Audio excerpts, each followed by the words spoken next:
Welcome to my channel VT mehndi art. आज मी पहिल्यांदाच माझ्या हातावरती राजमुद्रेची मेहंदी काढली। सर्वात आधी मी राजमुद्रेचा आकार काढून घेतला। त्यानंतर त्याच्यामध्ये 5 लाईन काढून घेतल्या आणि मग शिवमुद्रा लिहिली। प्रतिपस चंद्रलेखे व वर्धिष्णुर्विश्ववंदिता शाहसूनो शिवशेषा मुद्रा भद्राय राजयते।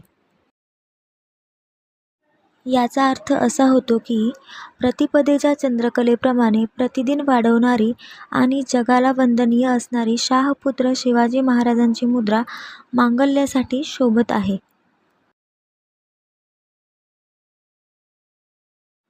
शिवमुद्रा लिहून झाल्यानंतर एका डार्क बॉर्डरने पूर्ण आकार व्यवस्थित करून घेतला आणि एक साईड बॉर्डर देऊन खाली राजा शिवछत्रपती असे नाव लिहिले आणि शिवमुद्रा पूर्ण झाली। कशी वाटली तुम्हाला मेहंदी कमेंट करून नक्की कळवा आणि आपल्या चॅनलला लाईक, शेअर आणि सबस्क्राईब करायला विसरू नका। धन्यवाद।